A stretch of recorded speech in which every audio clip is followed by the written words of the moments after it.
From the top rope and the Great American Bash, I bid you all good evening, morning, afternoon, wherever you may be in this great land of ours or around the world. Welcome to the $55 million studio on the Pro Wrestle Machine. July 13th, 1998 Wrestling Observer Newsletter. Goldberg wins WCW World Heavyweight Championship. Brawl for IT all begins. Tons more. By Observer staff. It can be debated whether at this stage of the game, putting the title on Bill Goldberg was premature and a panicked reaction to being drubbed in the ratings the previous week. What can't be debated is that the lesson learned from the flop that was Sting was learned from, and once the decision was made to do it, that this time it was done right.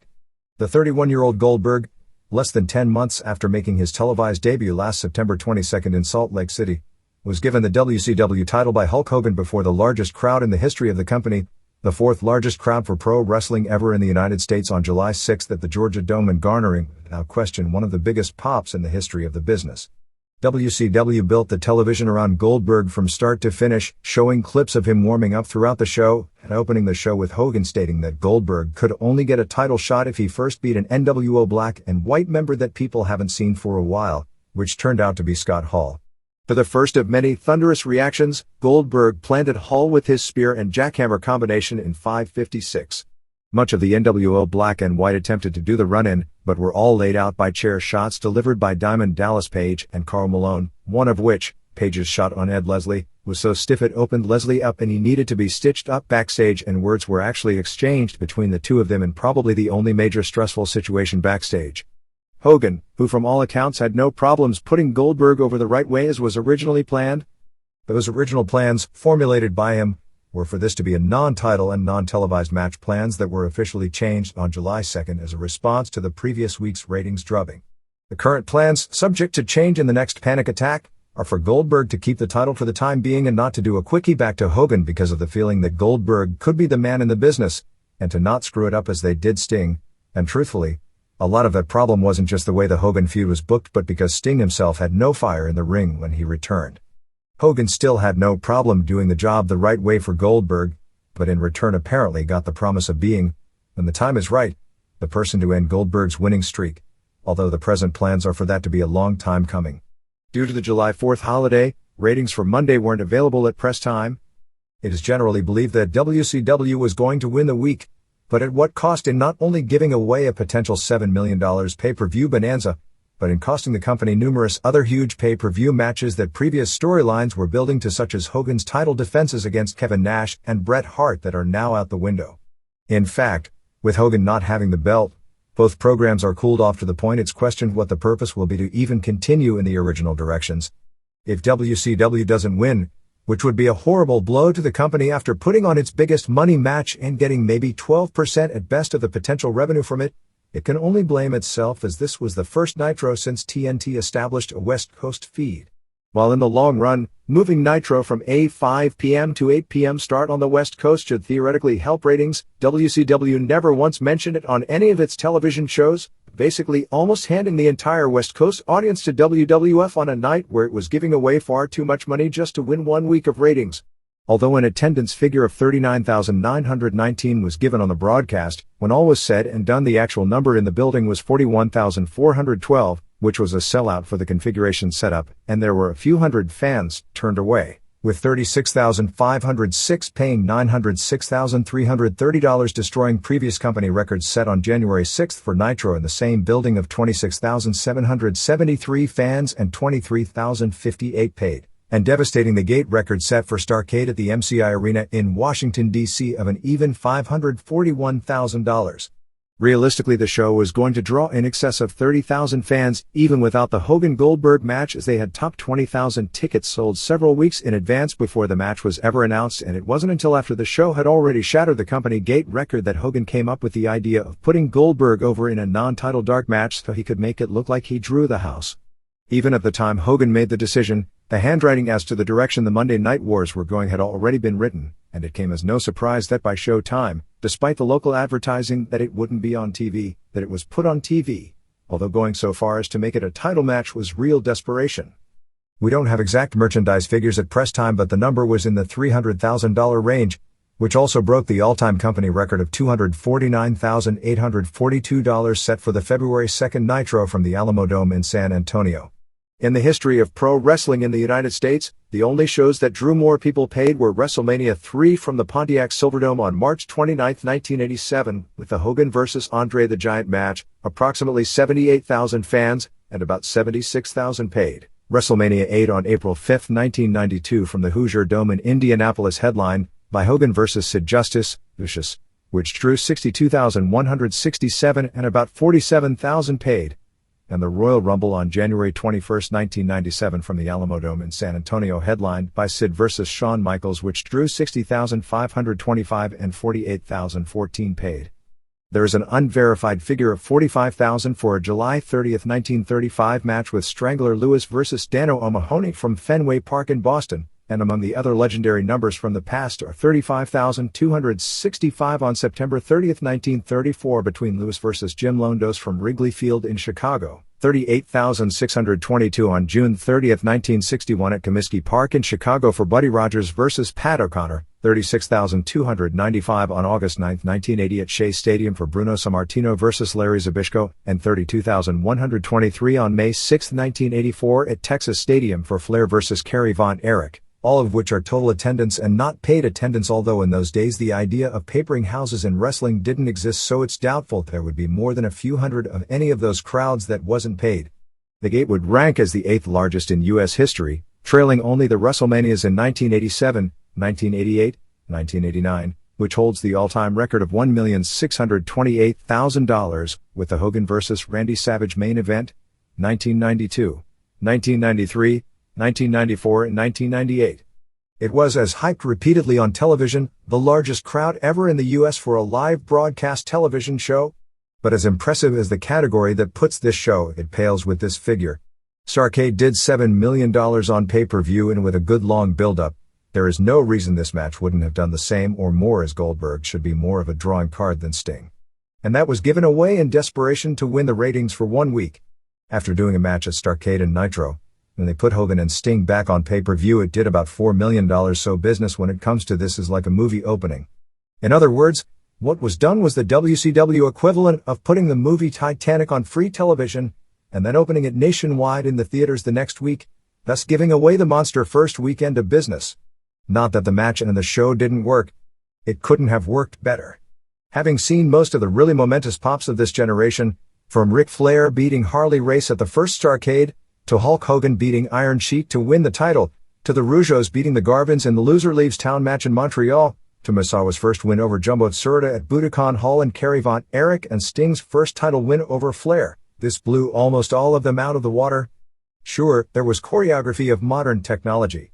Nobody piped Kerry Chance into Texas Stadium to jumpstart the crowd so it would look good on television. But even so, this reaction was still amazing. It was Goldberg's night in the building. It was more than a weekly television show and more than most pay-per-view shows. It was perhaps, with the exception of WrestleMania, the event in U.S. pro wrestling for this year. And the anticipation and excitement was very bit the level of the Hogan-Andre series, when the two had pitiful matches, and it didn't even matter because the crowd was so hyped. When Goldberg and Hall blew some spots early that would have ruined the match had it involved anyone else, but it didn't matter. Nothing mattered as long as Goldberg was in the ring and did his jackhammer. It wasn't even going to matter that Hogan can't work, although he did work much harder than usual to make the match as good as it could have been given who was involved, and Goldberg rarely goes past 2 minutes. And even more so, it was his night to become a bona fide superstar in this profession, from the warm-up clips to the clips of mythical wins 1, 25, 50, 75 and 100. After a few power moves, Hogan began whipping Goldberg with his weight belt. Goldberg got the belt away, and instead of using it, threw it out of the ring. Hogan cut off Goldberg with a low blow, and his usual pathetic offense wasn't there as Goldberg sold a stiff clothesline and a few decently hard chair shots. Actually, Hogan was the one who sold big for a weak clothesline. Hogan leg dropped Goldberg twice, but Goldberg kicked out. At this point, Curt Hennig came out for the run-in, but this brought out Page and Malone again, this time with Malone giving Hennig a diamond cutter.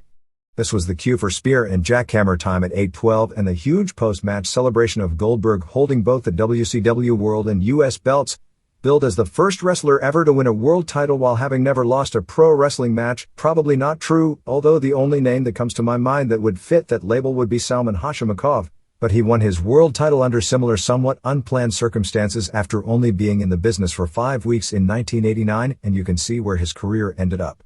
Nitro was heavily pushed on all the Turner Network programming and in newspaper press releases with the hype that both Malone and Dennis Rodman would be there and meet up before their pay-per-view match. Rodman didn't appear as had been planned from the start for a Georgia Dome appearance by both leading to one last big angle the week before the match.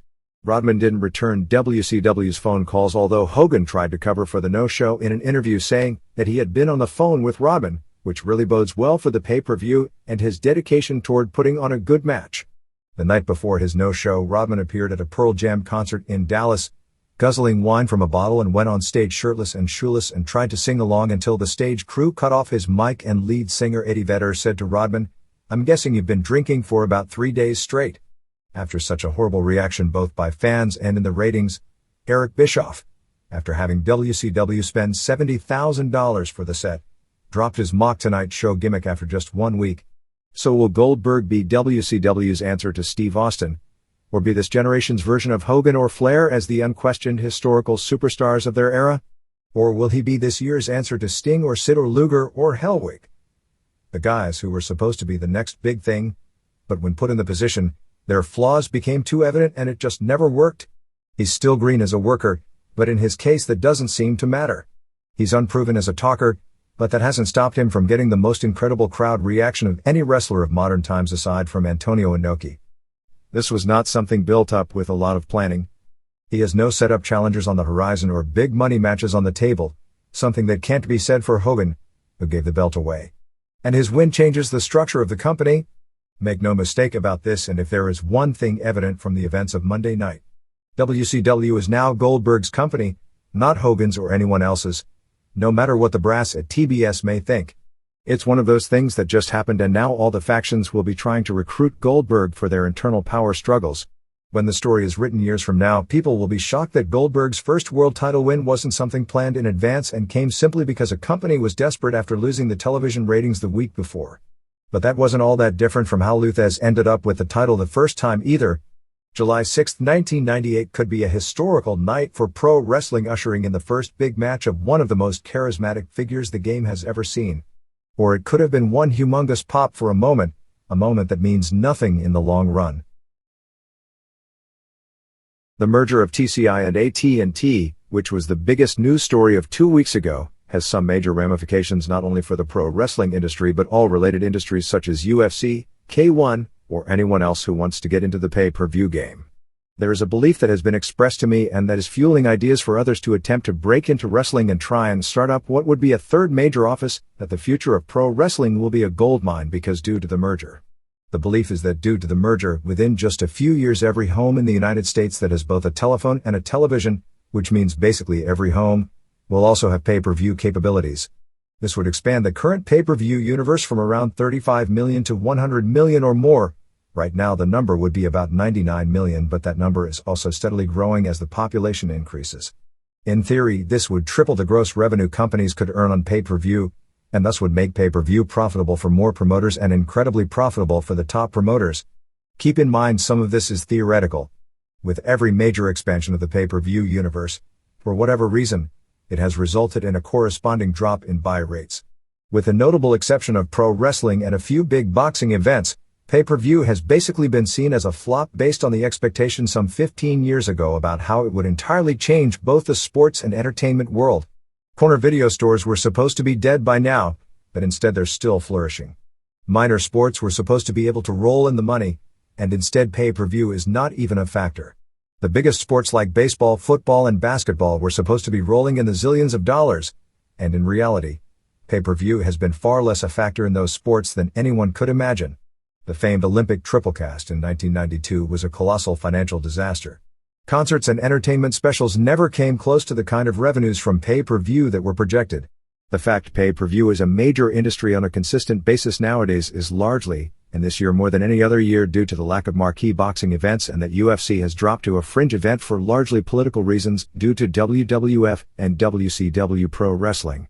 The point being, the realities of potential revenue, And this even goes to predictions from years back in pro wrestling, from pay-per-view, never live up to expectations. Years back, when the WWF was doing 8.0 buy rates, as opposed to today's 0.8s, when the universe was 5 million homes, or doing 400,000 buys, it was mind-boggling the revenue the business would be doing 10 years later, which is today, when the universe was supposed to hit 60 million homes, as that would be close to 5 million homes. But the reality is the universe grew a little slower, but even at 35 million homes, except for the real biggies, 300,000 buys on a pay-per-view is still considered a big number, and maybe 5 years from now 300,000 will still be a big number.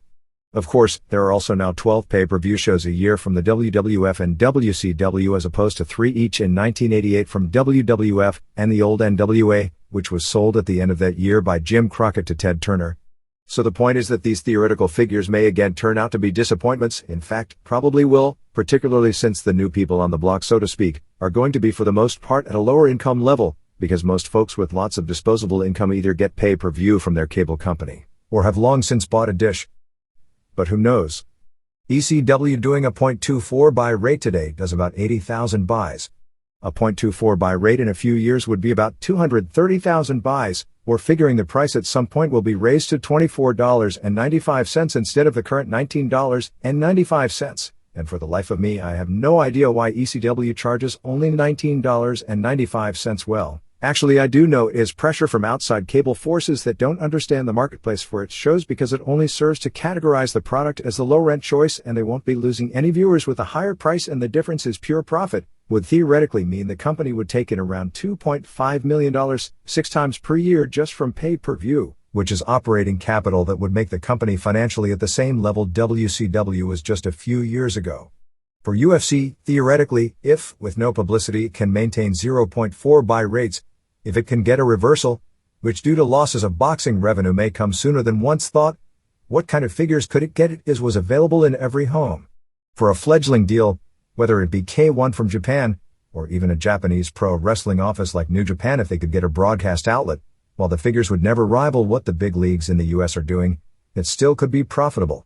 Ultimately, who knows what the future will bring, but there will probably come a day, and in the not too distant future, where there will be so many television stations that at least the Japanese and Mexican version of the product will be available to American viewers.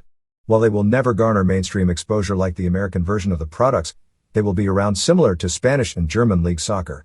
Where this is all leading is to more people trying to get into the wrestling industry because of the belief that based on the current revenues being derived by WWF and WCW, that there is a lot of money to be made. And there probably is if is done correctly, and if the realization is there to hang in for the long haul like Turner did with WCW after a disastrous first several years. Starting from scratch and competing against the 3 major existing groups is going to be next to impossible without some very clever people on board with a long-term concept and patience. While ECW is not real competition for WWF and WCW, it did prove that in the current marketplace, with a battle plan, and a very clever manipulator at the helm, that a third promotion can exist and flourish to a certain level. But the odds are huge against it. Virtually every wrestler that would be worth anything from a marketing standpoint has a long-term contract with either WWF or WCW, and while ECW has survived and done well both through creation of new talent and by discovering for the American market certain wrestlers that had been successful elsewhere, this environment right now is different from a few years ago.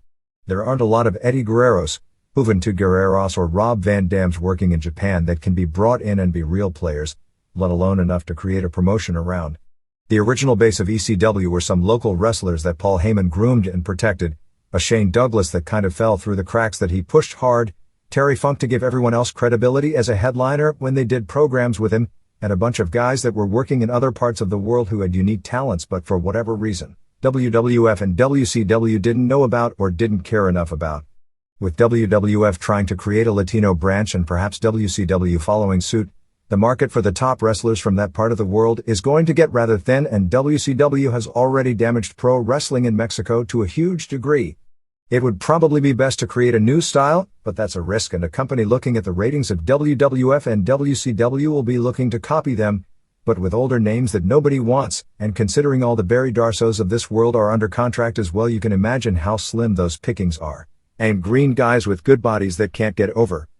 I can just imagine a new promotion opening up building itself in the year 2000 around someone like Jake Roberts or Jim Hellwig, since it's doubtful he'll last in WCW or Sid Vicious, because they once had a name and using a bunch of bleached blonde pretty boys underneath, figuring that's what pro wrestling is, and being just as successful as Paul Alperstein was when he tried to do early 1980s wrestling with early 1980s wrestlers in the mid-1990s.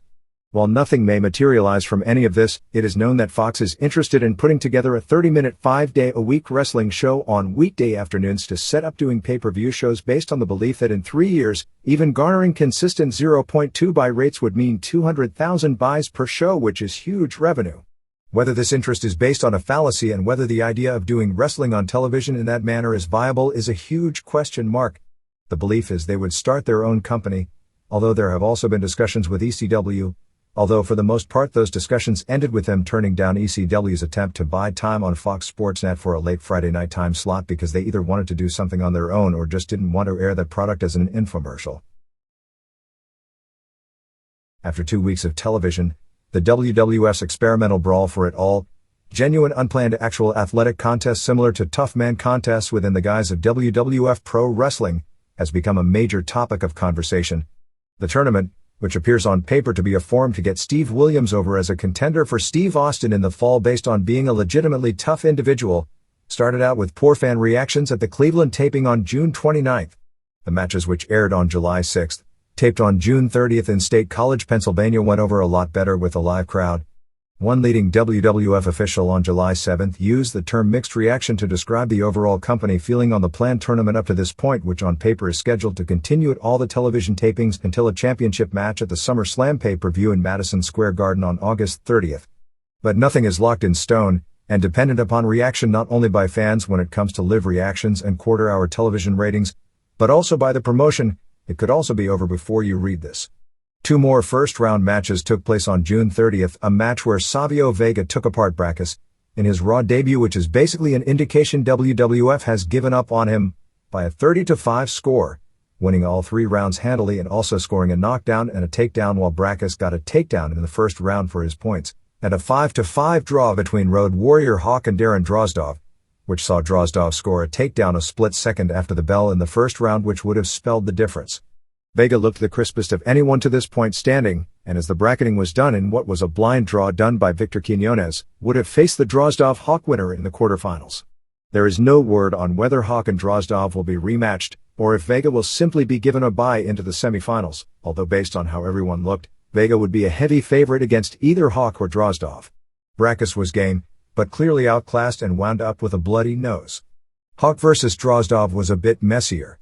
Hawk, who had boxed a little before ever getting into pro wrestling but is now 40 and has had his share of health problems, seemed fearless and confident going into the ring.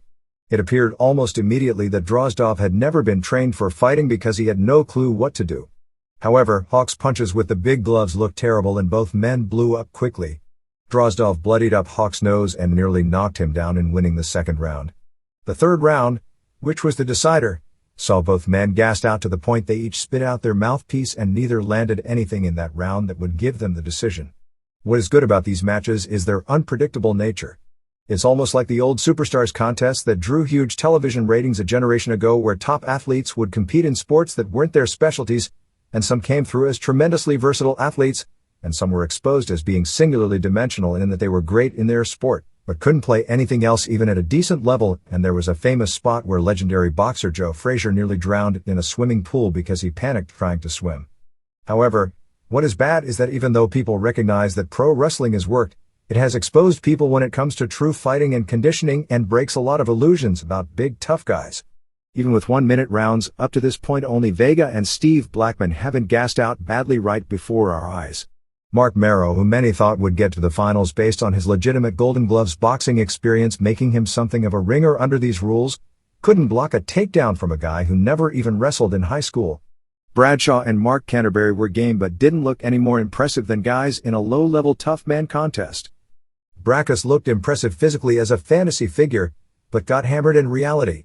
Hawk was confident, but too old, and he blew up and couldn't beat a guy who appeared like he had no clue how to fight. But it was still intriguing television, a lot more than watching the LOD in a pro wrestling match. As it stands now, and this is all subject to change, The remainder of the first round should consist of Bob Holly vs. Bart Gunn and Kama Mustafa vs. Sean Stasiak on July 13th on the live Raw from the Continental Airlines Arena in East Rutherford, New Jersey, and Williams vs. Pierre of the Quebecers and one of the DOA, not sure which one, versus Mick Tierney on July 14th at the taped Raw from Binghamton, New York. The lone quarterfinal match established is Bradshaw vs. Blackman, which based on their respective first-round matches, Blackman would be favored and which would lead to an intriguing Blackman vs. Vega match.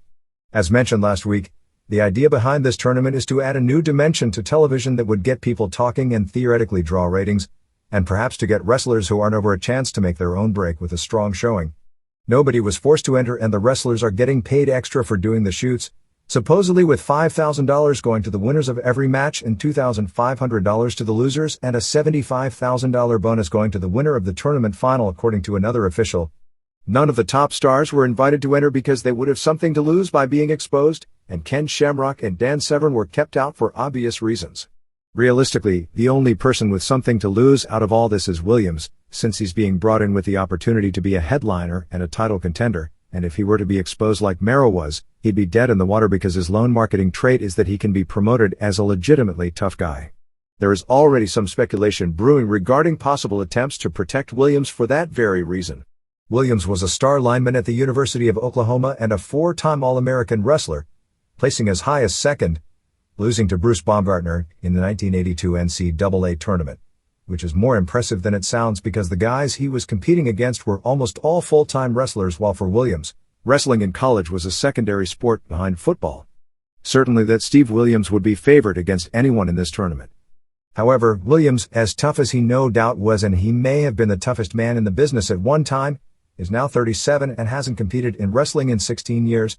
Tierney reputedly has shoot fighting and wrestling experience and is definitely a strong man, and Stasiak, Sean Stepich, was a good college heavyweight at Boise State University and was wrestling as recently as 1996, both of whom could be sleepers in this. The World Wrestling Federation kicked off promotion for its biggest non-pay-per-view endeavor in many years, the August 8th house show entitled Foot Brawl from Foxboro Stadium, home of the New England Patriots, an event that will be co-promoted by the football team. The event kicked off on July 1st with an arm wrestling match with Vince McMahon and Steve Austin. The event was held on a lagoon near the Cambridge Mall Galleria, before a crowd estimated by various sources as between 2,000 and 4,000.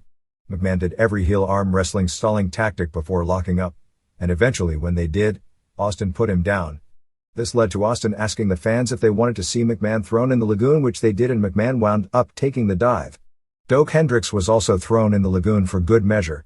However, early ticket sales have been a huge disappointment based on the current standards of the industry.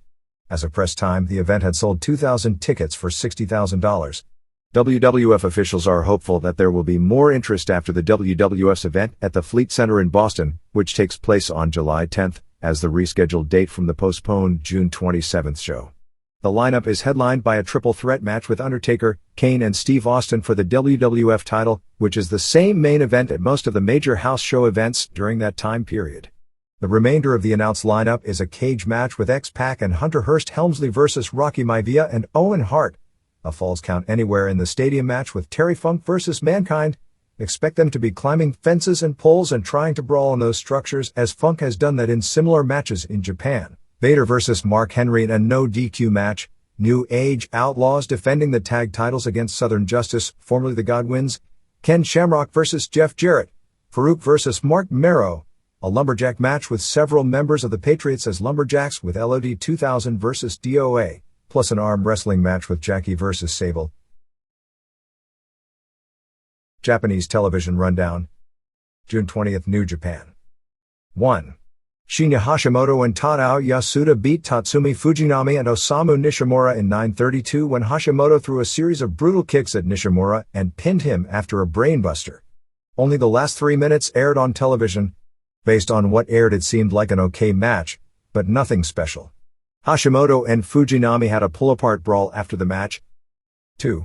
Masahiro Chono and Hiroyoshi Tenzan and Big Titan and Michael Wallstreet beat Genichiro Tenryu and Shiro Koshinaka and Michiyoshi Ohara and Akitoshi Saito in 14:14 when Tenzan pinned Ohara after a headbutt off the top rope.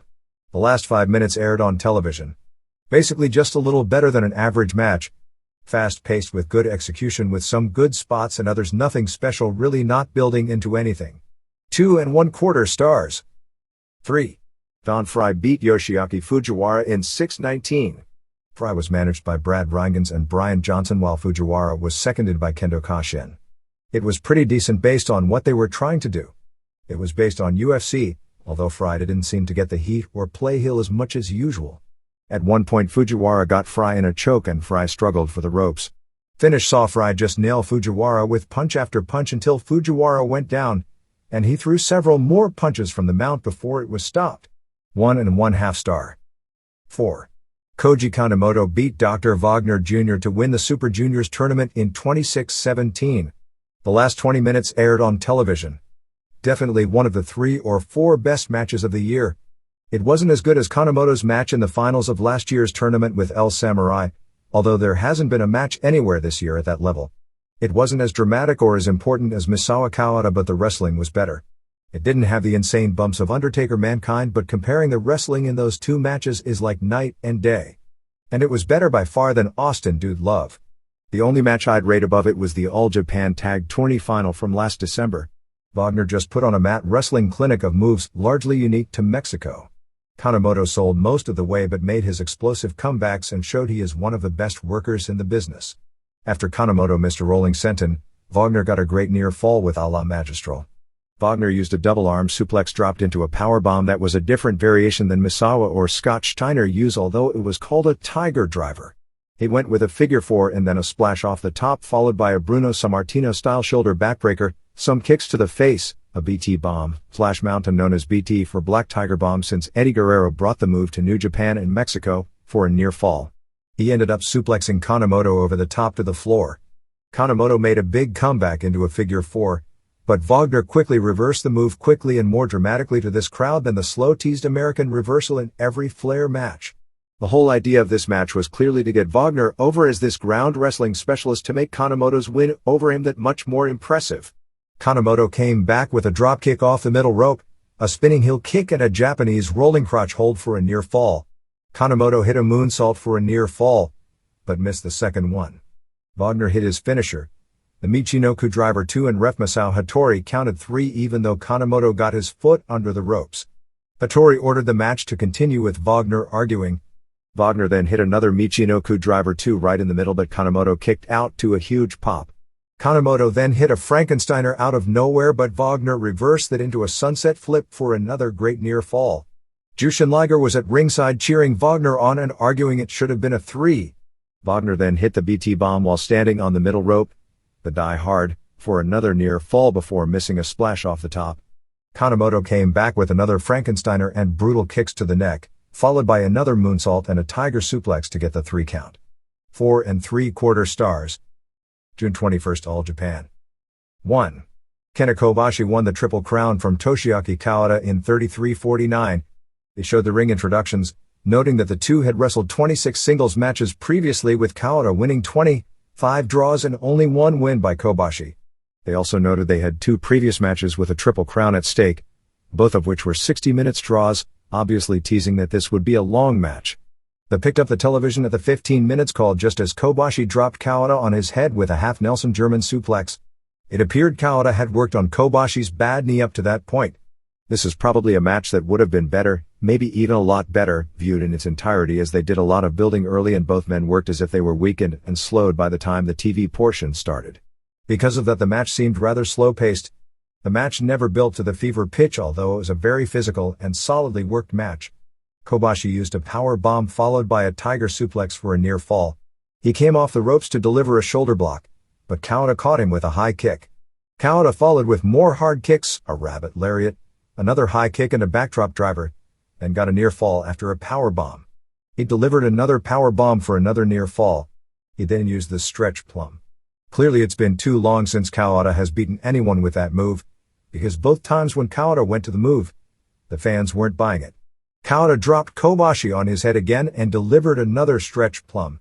They've been using the dropping guys on their head stuff so much in the big matches that while the move remains incredibly dangerous, people aren't buying it like they used to either.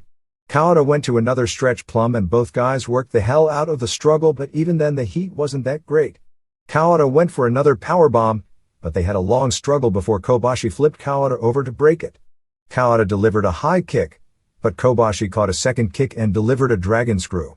Kobashi hit a lariat out of nowhere, and there was a big pop when Kawada kicked out because that is over as a finish. Kobashi followed with a leg drop and a power bomb and folding press which Kawada kicked out of. Kobashi delivered a second power bomb, then went up for a moonsault but Kawada kicked out. Kawada went for another high kick but Kobashi blocked it and hit another lariat, but Kawada came back with a high kick. After trading chops, Kawada came up with a flying armbar out of nowhere. Even though Kawada wasn't nearly as smooth with it as Kendo Kashin, but crowd bought that spot as Kobashi struggled to the ropes. Kobashi hit another lariat but because of the armbar, started selling the arm big on the ground after hitting the move and both were on the mat selling. Kawada hit another high kick but Kobashi hit another lariat for a near fall, then set Kawada up for yet another lariat and got the pin. Kobashi was then announced as the 19th holder of the Triple Crown. It was a great long match, particularly for another era but far from the best match these two have had. While they don't miss spots and take incredible punishment, they keep going back to the same spots over and over and in going so long. The pacing seems slow. 4 stars. June 27th, New Japan. 1. Chono and Tenzan beat Tenryu and Koshinaka in the finals of the IWGP Tag Team Title Tournament in 1951. Believe it or not, this was also close to Match of the Year caliber, which is really saying something considering Chono's physical limitations and Tenryu's age. But Chono may be the smartest worker in the business in being able to build great matches while doing very little, and I don't know what it is about Tenryu this year because he's old and beat up, but his matches are great. For one thing, the psychology was out of this world, very similar to a great All Japan tag match. The first several minutes was mainly trading punches. The first key spot saw Tenryu suplex Chono over the top rope and then come off the apron with a Misawa elbow which was supposed to knock Chono cold. Actually, that spot could have been better. This left Tenzan on his own against both men and they did every winning move in their books on Tenzan, who kept kicking out. Tenzan kept getting huge pops for kicking out. Chono finally recovered and got the hot tag. Tenryu hit the Enzudri on Chono but Chono immediately dropped into an STF. Koshinaka broke it up, but Chono hit the Yakuza kick on him and a shoulder block off the top rope on Tenryu, followed by a pile driver and a double armlock submission but Koshinaka saved. After both tagged out, Tenzan hit a spinning heel kick on Koshinaka, but Koshinaka reversed things and hit his butt bump. Koshinaka went to the top but Tenzan caught him and superplexed him, but Koshinaka no-sold out for a second but got nailed with a clothesline. Chono hit a Yakuza kick on Koshinaka and Tenzan hit the diving headbutt off the top for a near fall. Tenzan then went up and hit a moonsault to Koshinaka just as he was getting up to make it look different, and the crowd popped big for that kick out. Finally, Tenzan used a fist drop off the top and got the pin. 4.5 stars. 2. Fujinami retained the IWGP Heavyweight title against Hashimoto in 2038. The last 14 minutes aired on television. Fujinami came out to his early 1980s theme music to signify this was the young Fujinami that everyone loved, as opposed to the current Fujinami, as the Fujinami role isn't one that plays well as a 44-year-old. Hashimoto mainly worked on his left leg. They did a trading blows spot until Hashimoto laid him out with a high kick followed by some brutal kicks. Fujinami caught a kick and took him down with Hashimoto going into the guard. Fujinami rolled into an armbar UFC style before Hashimoto made the ropes. Fujinami dropped an abdominal stretch into a cradle for a near fall. Fujinami hit the dragon screw and did a Ray Stevens bombs away onto Hashimoto's knee instead of his chest to set up the figure 4. Hashimoto made the ropes and hit 2 DDTs for near falls, but for whatever reason, the crowd really wasn't into the DDT as a finisher, but then got into a Sankakuchim, head scissors and armbar combination, as a submission, but Fujinami made the ropes. Fujinami came back with a sleeper, which he turned into the dragon sleeper, but Hashimoto made the ropes. The fans were only so-so for that spot even though it was done dramatically.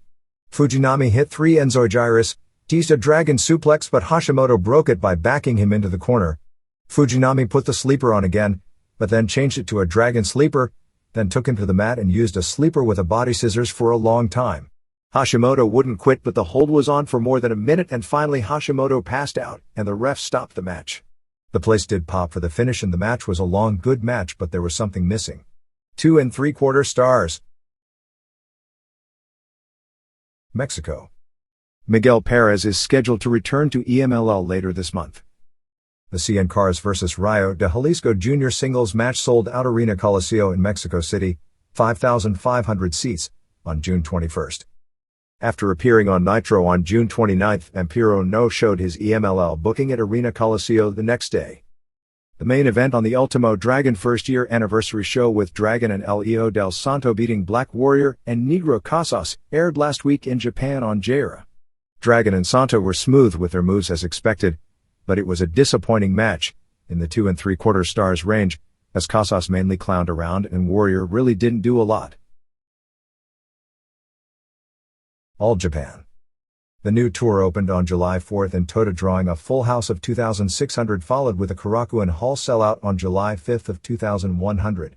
The main thrust is building up the July 24 Kena Kobashi vs. Jun Akiyama title match at Budokan, as Akiyama beat Takao Omori the first night with his combination exploder at Nadawa, the same move he used to beat Hiroshi Hase at the Tokyo Dome, and Kobashi pinned Johnny Smith the next night.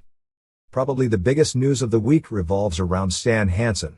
This is the second straight tour that Hansen, who turns 49 next month, hasn't been booked on. Hansen, who probably ranks as the most popular foreign wrestler ever to work Japan, as he was the top drawing foreigner almost consistently from 1981 to 1997, has clearly been on his last legs, and Baba has cut down on his bookings. The word got out this past week that Hansen had made a contact with New Japan, which, as the story goes, turned him down due to their style and his age, and that when the word reached Baba about Hansen talking with New Japan, his future in Japan, which has basically been just about his entire career since the late 1970s, is in jeopardy. Brandon Iwa suffered a broken collarbone working Michinoku Pro, so he's been replaced on this tour by Naohiro Hoshikawa as Super Delphin's tag team partner in prelims. June 21 TV show did a 2.4 rating. New Japan. They tried to do a weird angle that apparently didn't go over very well on July 6. Satoru Sayama announced that a mystery teacher for Naoya Ogawa would be flying in from the US. The reporters went to the airport for his arrival, but the plane he was supposed to be on had nobody. Sayama got on a telephone and claimed he was talking to the mystery guy. Then finally he points the guy out, and from a distance it looks like a cowboy with a mustache. However, it was Antonio Inoki in disguise, and they claimed his name was Mr. Wally. The reporters all thought it was stupid. Mr. Wally will appear at the UFO promotion that Sayama is putting together on a beach on July 18. There won't be any New Japan wrestlers there to try and give the impression they are separate organizations. Inoki is actually back in Japan campaigning for his older brother, who is among several people with wrestling ties running for the Diet elections, which are on July 12, among them being New Japan wrestler Kengo Kimura and AJW wrestler Yumiko Hata, both of whom are out campaigning this week. Kensuke Sasaki apparently blew out his left knee on July 1 and tried to work on July 2 but couldn't do much of anything and was taken to the hospital in Tokyo after the show. Sasaki won't be undergoing surgery because he feels he needs to work the big shows on July 14 and July 15, plus G1 and the Osaka Dome, since he's starting his feud with Don Frye on July 14. Shinya Hashimoto returned from a bad flu on July 2 in Morioka in a six-man with Michael Wallstreet and Masahiro Chono and Scott Norton beating Hashimoto and Satoshi Kojima and Manabu Nakanishi. The finish saw the entire NWO attack Hashimoto, with Hiroyoshi Tenzan doing his headbutt off the top rope and Hiro Saito doing his senton off the top before Chono got the pin using a Yakuza kick. Bryan Adams made his first appearance with this group in many years. He was originally trained in New Japan along with Chris Benoit and Daryl Peterson, on July 6 in Hachinahe, teaming with Chono to beat Kojima and Nakanishi, and he was given a push since he pinned Kojima, who is the beat heavyweight worker in the company right now. Tenzan said that his goal is to win the IWGP heavyweight title from Tatsumi Fujinami on July 14, defend the title against Chono at the Osaka Dome, and then go to the US and defend the title there. Chono also talked about going to the US with a title belt and defending it and taking Keiji Muto with him. On July 3 in Tawada, during a six-man with Michiyoshi Ohara and Tatsutoshi Goto and Shiro Koshinaka against Hashimoto and Takashi Iizuka and Kojima, Goto delivered his dangerous back suplex on Hashimoto, knocking him cold, and Hashimoto laid there for the rest of the match, which ended when Koshinaka pinned Iizuka. The G1 tournament finals on August 2 at Sumo Hall has already sold out. June 20 TV show did a 3.2 rating. Other Japan notes. It appears you can dump Matsumoto from the almost non-existent list of pro wrestlers who announce their retirements in elaborate ceremonies then actually never wrestle again. Matsumoto, 37, who wrestled for AJW from 1980 to 88, and was almost surely the greatest heel in the history of women's wrestling, was part of a press conference on July 4th announcing an August 14th show at Kawasaki Gym involving 20 former women's wrestling stars and a nostalgia-type event which would include the women both singing their old songs. In the 70s and 80s, the women wrestlers would do mini-concerts and had records released, some of which, like the Crush Gals, Mimi Hagawara, and Mach Fumiake, actually were top 10 pop charts crossover singing stars in their day, and wrestling. At the press conference were Matsumoto, Jumbo Hori, 35, and Yukari Amori, 36.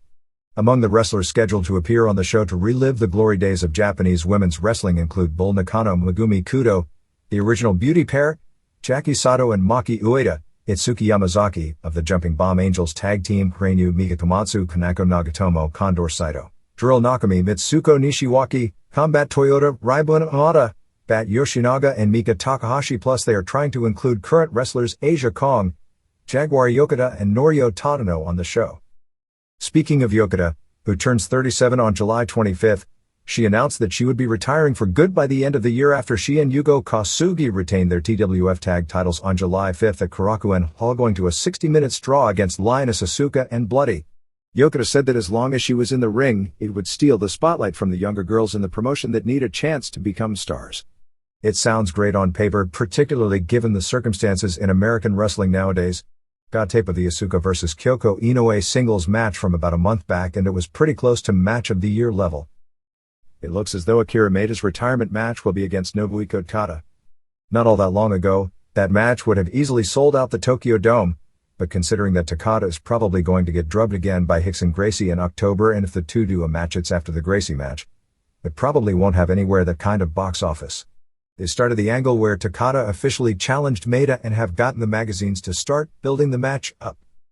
Koji Kiao did announce his retirement at a press conference on July 1st as we expected. Kiao's retirement match isn't being built up as a big deal, which is usually an indication of sincerity, as his retirement match will be in a 130-seat building on July 19th in Tokyo against Koki Kitahara. Kiao claimed he is now going to become a sports promoter. Kiao joined sumo in 1979, and in 1986 he was named the youngest grand champion in the history of sumo, but he was booted out of the sport in December 1987 after throwing the wife of his coach, who was in her 80s, through a glass door in a temper tantrum. He pro-wrestled from 1990 to 1998, and despite his size and his name never came anywhere close to the stardom that was expected of him, as the original belief was that he would become the biggest wrestling star in Japan once he gained some experience, and he never came close. FMW President Shoichi Arai held a press conference on July 6th basically to continue the Team No Respect, Hiromichi Fuyuki's group, feud with FMW. Fuyuki challenged Arai, who is not a wrestler, to a chain match with the Stips that if Fuyuki won, he'd become president of FMW? That probably will never take place. Fuyuki ran his own show on July 4th in Nagoya, headlined by he and Yukihiro Kanemura wrestling as the Footloose, retaining the World Brass Knucks tag titles, beating Hayabusa and mystery partner Daisuke Ikeda of Battle Arts. Atsushi Onita didn't appear on the show at all, as they are working the angle that he's got no place in Japan. Pancrase ran the Neo Blood tournament on July 7th at Korakuen Hall. To show how much Pancrase's popularity has fallen in past years, this tournament would be both an afternoon and evening doubleheader, which would both sell out well in advance. This year it was cut to one session and only drew 1,520. Evan Tanner of USWF and Justin McCulley ended up in the finals, which takes place in a few weeks, I believe on the July 26th show in Aomori. Tanner, 27, a former two-time Texas high school state champion in wrestling, who holds the USWF World Heavyweight title, has never lost a match in either USWF Extreme Challenge, and now Pancrase is on the show. In his first two matches beat Ikuizumi Noah in 4:05 with an arm triangle, basically a hammerlock in pro wrestling terms, and then beat Kosei Kubota in 2:23 with the same move. McCulley beat Martin Emmon from Holland in 1:43 with an armbar, and then defeated Daisuke Ishii by a decision after 10 minutes to reach the finals. The biggest news at the show is that Pancrase announced that Boss Rutan would return on the September 14th pay-per-view show from Budokan Hall. In non-tournament matches, Satoshi Hasegawa beat Jason Godzi 2-0 via points, and Asami Shibuya defeated Keiichiro Yamamiya 3-0 in a match where the winner would get the main event shot at Masakatsu Funaki on July 26th. Neo Ladies is running a 3-day 8-woman tourney August 14th to August 16th at Korakuen Hall, involving their top stars, Kyoko Inoue, Etsuko Mita, Mima Shimoda and Shaparita Asari, along with 4 others from outside the promotion, one of which will be the in-ring debut of ECW valet Nicole Bass. In AJW, Zap I and Zap T wrestle each other in a singles match on July 19th at Korakuen Hall, and they are trying to bill it as going to be a wilder match between tag partners than the legendary matches from the past such as Dump Matsumoto vs. Bull Nakano or Nakano vs. Asia Kong. War ran a show on June 30th in Tsukuba. With Nobutaka Araya and Yuji Yasurioka both out of action with injuries, they brought Nobukazu Hirai out of retirement to work a tag team main event, which ended up with Genichiro Tenryu showing up and laying out all 4 guys. Tenryu will be working regularly for War from this point on. Devil Masami defends the AW title from the Gia promotion on JWP's August 2nd Korakuen Hall show against Dynamite Kansai. JWP on July 5th in Zushi did a 10-women match with a ring by the pool with elimination rules where the only way to be eliminated was to throw the opponent over the top ropes into the swimming pool, which Kansai won. Gia on July 19th at Korakuen Hall headlines with Chigusa Nagao vs. Kaoru, with the winner of that match getting a shot at the August 2nd winner for the title. Kenichi Yamamoto of Rings opened up his own gym called Power of Dream Gym on July 1st. The Gladiator unmasked Super Leather as Mike Kirchner on June 26th.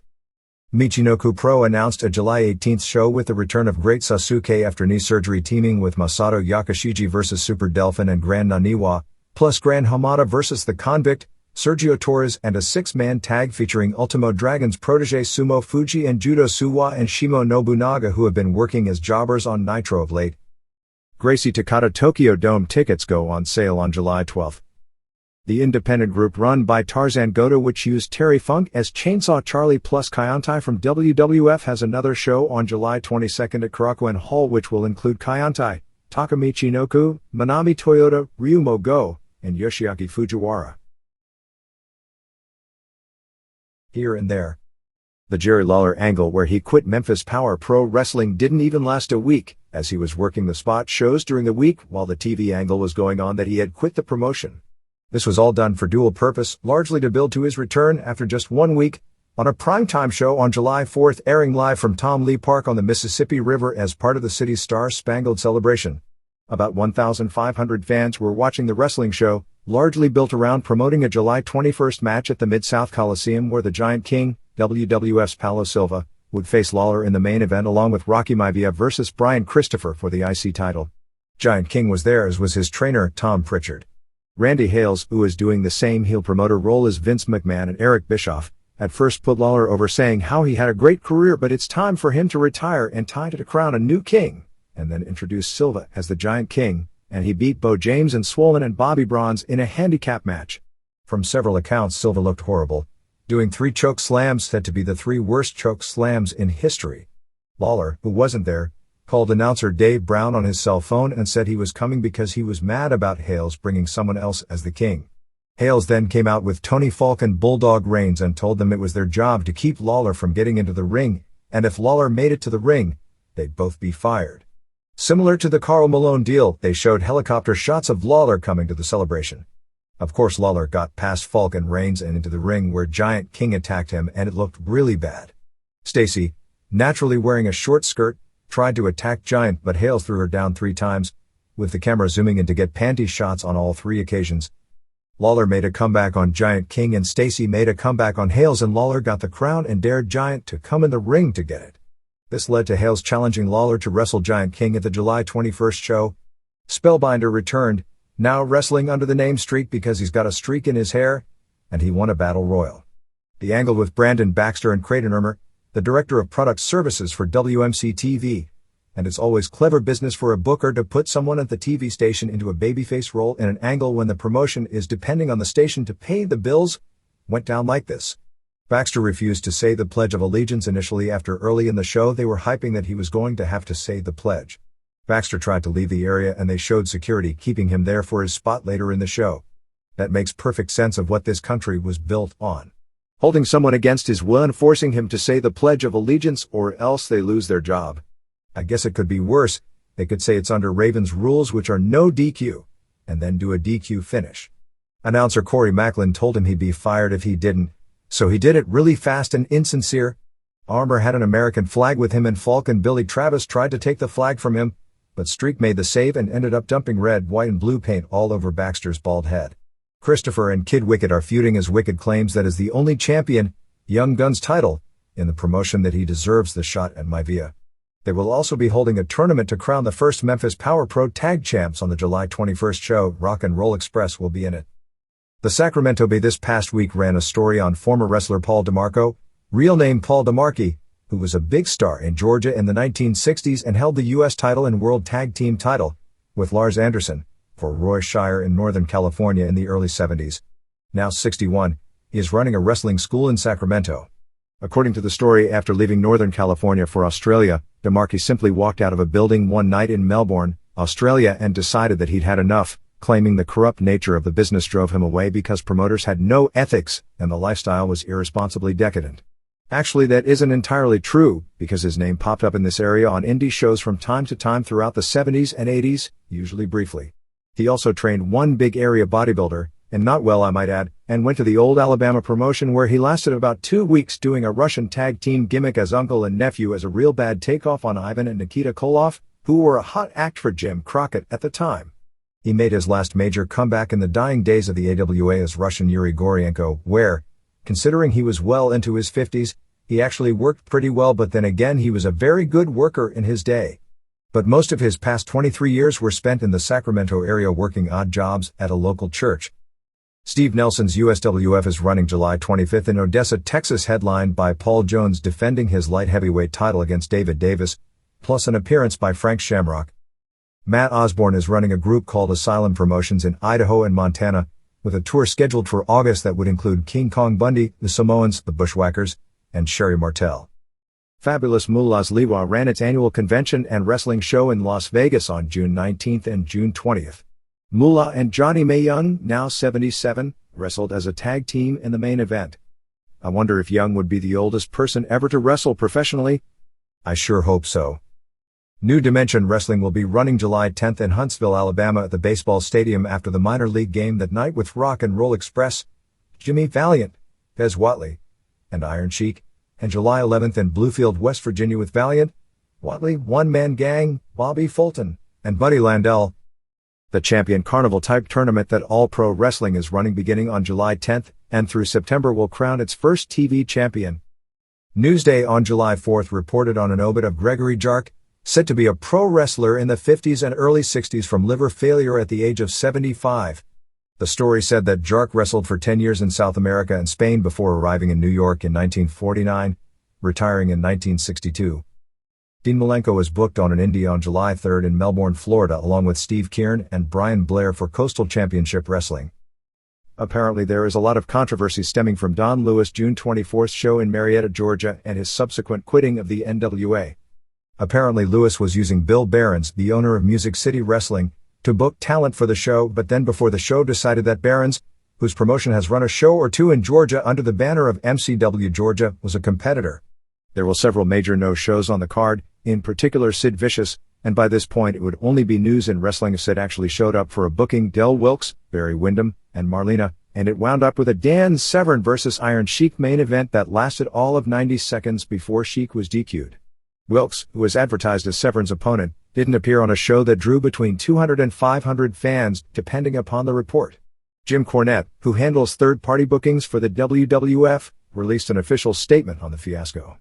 Cornette claimed that Lewis may have had the money to promote a show but didn't have a clue how to put a show together, and that he booked Wyndham and Marlena, since they both lived in the area and thus no trans would be required, for the show for Behrens, who has been a longtime business associate of Cornette's dating back to the days of Smoky Mountain Wrestling when Behrens syndicated Cornette's television show. When Behrens and Lewis had their split, Cornette said that since Lewis was a first-time promoter and they were no longer dealing with Behrens, who the WWF also has had a prior business relationship with when it comes to television syndication, he needed to send the WWF the talent money in advance along with signed contracts and proof of insurance, which is typical WWF protocol when booking talent to promoters they've never worked with in the past. Cornette said the deal would have to be finalized by June 19th and Lewis agreed to it, but after that Lewis never called back, and Cornette heard from someone else the next day that Lewis was telling people that he had canceled Wyndham and Marlena's appearance, blaming the WWF contracts. Music City Wrestling is doing its first taping outside of the Nashville area with a show on July 8th in Smyrna, Tennessee. MCW drew its biggest crowd to date in Louisville on June 30th of about 300 and drew 560 fans to Nashville for its July 4th spectacular. Doug Gilbert, Black Bart and Chris Champion started for this group, which has a feud with the Black Sheep, Flash Flanagan and Wolfie D, versus Tennessee Volunteers, Stephen Dunn and Reno Riggins, as the headliner on July 11th. I'd actually seen this before many years back, but reader Ed Dana sent a copy of a September 19, 1955 issue of Sports Illustrated with Rocky Marciano on the cover. They had a question in the issue on who would win a free-for-all fight between Marciano, world heavyweight boxing champion at the time, and Lou Thesz, NWA world heavyweight champion at the time. Fast forward to today.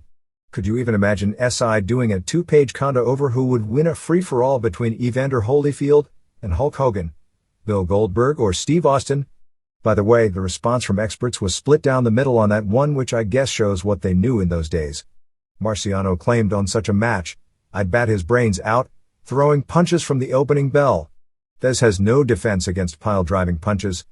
And I've broken a few holds, myself. I'd welcome the chance to prove that I can lick Thesz. Why can't Sports Illustrated promote this fight? It would sell out any stadium." Thesz responded at the time, "I would win. A wrestler is better equipped for rough-and-tumble fighting. I saw such a match 20 years ago between Ray Steele and Kingfish Levinsky. Steele licked the Kingfish in 32 seconds. Any of a dozen wrestlers could lick Maricano. I say this while acknowledging Rocky is a great champion."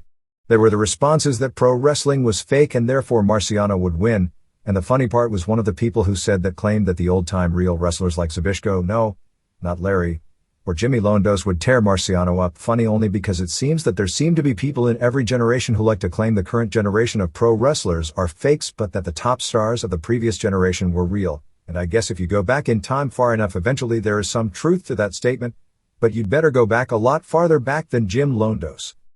Speaking of Thesz, he will be in San Jose, California on July 25th as part of a submission fighting seminar put on by Matt Fury. He was part of a similar seminar last week in Ohio. Fury, in the current issue of Wrestling Institute magazine, wrote an article challenging what was written here after the A&E special regarding comparing the abilities in a shoot of the wrestlers of the past with the wrestlers of today. My point is that you can take any sport where judging ability isn't subjective, weightlifting, track, swimming, etc., and the top marks of the super athletes of previous generations wouldn't hold up to today's elite standards, and I just don't believe that would be different in sports where you can't judge ability with actual marks as objectively.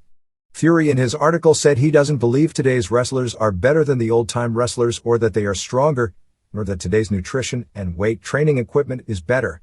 I disagree on all accounts, if only because weight training is far more prevalent among the elite athletes as compared with the past. When guys like Thesz and Lewis wrestled, the belief was lifting weights made you muscle-bound, and many top athletes avoided weight training as Thesz was a rarity in his day in doing considerable weight training, although there were wrestlers like George Hockenschmidt, Seymour Kennig, Milo Steinborn and many others who were among the strongest men in the world of their day, and the strongest men in the world of their day like Douglas Hepburn and Paul Anderson, who tried pro wrestling and did poorly. So as a general rule, the athletes of today are larger, stronger and more agile, and this goes for football, shot putters or any power athletes, and granted steroids are part of that equation in the aforementioned sports and weren't in the early 1900s, and the guys of that era, just as today, would generally blow up a steroid guy who can lift more weights and render him useless within minutes if they have more or even the same level of training and ability at what the task at hand is. But as strong as Hockenschmidt was, he couldn't touch the strength of a guy like Doug Furness or even Mark Henry, and he was nowhere as agile as Furness. There were people of that time who didn't think Hockenschmidt was much of a wrestler, just that since he looked like such a stud, and even by today's standards he looked pretty damn impressive physically, he was booked to go over on everyone. See, things really haven't changed. I'll agree that someone who trained their whole life to do a task will do it better than someone without the same training, even if the latter person is physically quicker and more powerful. Old-time wrestlers who trained in submissions would without question destroy a larger, stronger but untrained wrestler in their own game, and I'm not trying to say the shooters of the past who trained in shooting couldn't beat today's workers that have never trained to shoot in a shoot situation, because that would be a completely stupid supposition. Of course, Frank Gotch or Strangler Lewis would beat Steve Austin or Hulk Hogan or Shawn Michaels awfully fast, but the guys of today are a hell of a lot better performers because that's what the game is today. But I don't buy the guys of the past trained any harder, were better coached, were quicker or stronger than a modern-day athlete or a full-time product of the Japanese submission system. The best shooters of today, and they are out there because despite what anyone wants to believe, real shooting competition is more prevalent today than in pro wrestling of the early 1900s or any other time in this century, would be more than a match for the myths of the past, just as it would be in any sport. I'll grant that the real freaks like Babe Ruth or Dan Hodge may hold up to the test of time, But just as an example, look at Mark Spitz, who was every bit as much of a freak in his time as Dan Hodge, and in 1972 won 7 gold medals and set 7 world records, and his times just 26 years ago wouldn't even make him a world-class swimmer today. When comparing wrestlers as sports fighters, to an extent, it all depends on the rules. I don't buy for a second that under today's amateur rules that Bruce Baumgartner in his prime, or even Steve Williams or Dan Severn, wouldn't have thrown around Strangler Lewis or Frank Gotch, as they were so much bigger and quicker men. Of course, when it came to submission wrestling, they'd outdo Baumgartner or Williams and maybe Severn because what they were experts in was a different sport. But I also don't believe if you took today's best submission wrestlers that are real-life battle-tested, and I'd suggest that Masakatsu Funaki has competed in more real shoots against real people than most of the legendary shooters who basically use their skills against unskilled guys in carnivals. They couldn't beat the legends of the past because of evolution of sport, training, and the species in general, even if they'll never receive the legendary recognition as being an unbeatable myth that Frank Gotch or Strangler Lewis have, even though most of Gotch's matches were works, and almost all of Lewis were. Just as I don't believe Walter Johnson's fastball was any scarier than Randy Johnson's, that Bobby Jones could consistently beat Tiger Woods, and we know factually that Jesse Owens could outsprint Donovan Bailey, or most obviously that George Mikan or even Bill Russell could stop Shaq and Marciano. As tough as he was in his day, would be way too small at 190 pounds to beat today's top heavyweights. Brad Kohler, who had experience in both UFC and Extreme Challenge before going into Eddie Sharkey's training camp, is back with Sharkey's Wrestling Superstars 2000 group after blowing out his knee a few months back in a shoot match. MMA. UFC heavyweight champion Randy Couture wound up taking 4th in the mini-tournament, which places him in 5th place overall in the country at the U.S. Greco-Roman World Team Trials, which took place on June 26 in Metairie, Louisiana. Couture in Greco-Roman followed on the heels of disappointments that MMA fighters such as Tom Erickson, Kevin Jackson, Mike Van Arsdale and Sean Bourmet suffered in the Freestyle World Team Trials 2 weeks earlier, as none made the team and all ended up with disappointing finishes. It is becoming apparent that our fantasies about supermen and super athletes are just that, and that at the elite level the champions in the various sports are people who specialize in the sport by the rules of the moment themselves. The wrestlers who compete in UFC, even though both are combat sports and there are similarities such as the ability to take someone down, balance standing up, and ability to control an opponent, that are similar to both sports. At the elite level the two sports are different, and concentrating on two sports makes it very difficult to beat someone at the world-class level who concentrates on one sport. Jackson, for example, in trying to be a world champion at both, ended up losing in upsets to people that others thought he'd beat in both sports. Couture, who not only won his weight class at Nationals last year but was named, regardless of weight, as the most outstanding wrestler in the tournament, ended up losing to Dan Sanchez 11-7 and to Dave Shurifchek 5-2 to place 5th in the tournament. AltaFi Cable, which is the 8th largest cable conglomerate in the country with 2 million pay-per-view homes, has reversed its earlier position and effective immediately will again be running the UFC shows starting with the July 17th taped show. Believe it or not, there is also some serious talk about viewers' choice in Canada reversing its position. In the past, UFC pay-per-view shows on VC Canada had done in the 1.5 buy rate range, its strongest system of all. There is a lot of sentiment within the pay-per-view world more favorable to UFC after the companies all spent so much money advertising the Holyfield fight and coming back with no revenue, and with boxing pay-per-view revenue so much lower this year overall than projections, and companies looking for ways to make the expected revenue back. As mentioned before, a lot of companies are of the belief that the WCW show with Rodman and Malone will make up for much of the lost revenue from Holyfield, figuring it will do a WrestleMania level of buys, and if it doesn't, they'll again be looking for new ways to make up lost revenue. The plan right now is for the next live show to be October 9th from Sao Paulo, Brazil, with the Couture vs. Boss Rutan title match on top, but the show will air on pay-per-view on a 1-week delay on October 16th. There is also a tentative plan, which should be finalized this week, as this is the week the advance money is supposed to come through, for a mid-November show at Budokan Hall. Jeff Blatnick's official position title is president of the Ultimate Fighting Alliance, which is the sanctioning body of the Ultimate Fighting Championships. We don't know much about the July 17th taped UFC pay-per-view show other than they'll air fights from the past involving most of the bigger names such as Hoist Gracie, Ken Shamrock, Dan Severn, Don Frye, Mark Coleman, etc., not to mention probably some of Tank Abbott's spectacular knockouts. The only fight that will be new is the Frank Shamrock vs. Jeremy Horn middleweight title fight taped at the last show in Mobile, Alabama, which was a hell of a match. We should have a full report next week on the Pride 3 show from Budokan Hall after seeing a tape of the pay-per-view. We've gotten some reports from Americans that have seen the show. The reports are that the Nobuhiko Takada vs. Kyle Sturgeon match was not only a work, but a bad work. Takada was said to have looked out of shape. From photos, Takada didn't look overweight, but he did look by far the softest he's ever looked in his career, and the match looked less believable than Takada's UWFI matches. So much for people hoping for a miracle at the Tokyo Dome against Rickson Gracie. From photos it appeared Mark Kerr was a lot smaller than in his UFC fights for his match with Pedro Ottavio.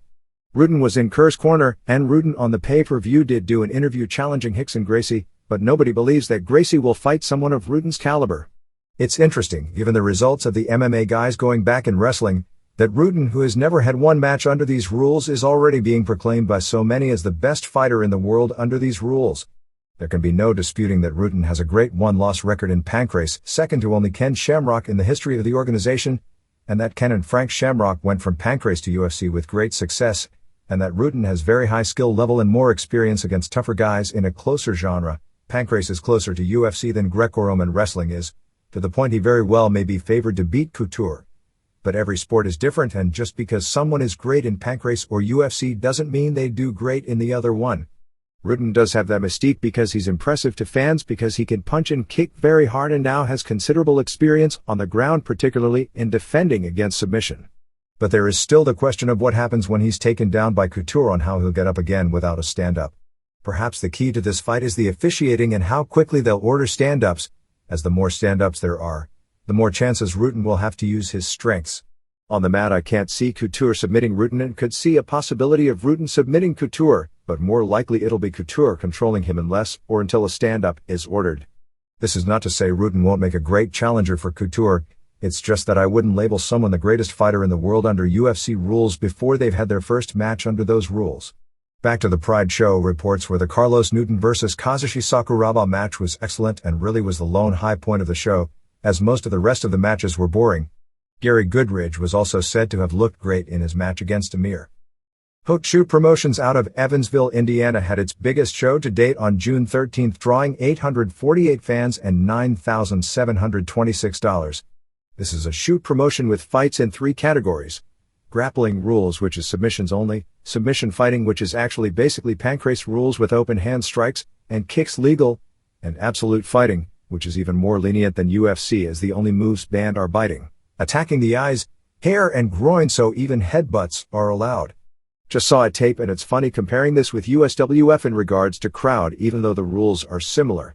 USWF crowds are as wild as a Raw taping, and actually quite a bit more heated for the actual matches, especially when they got wild and start swinging, although the crowd does pop big for the submissions.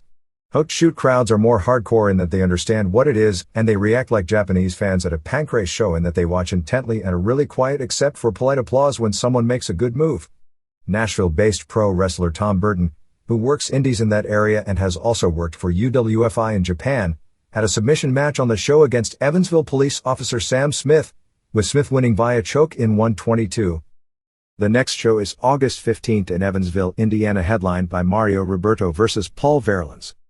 It appears the August 16th prospective main event in Brazil between Vitor Belfort and Mike Van Arsdale won't be taking place because Belfort doesn't want it.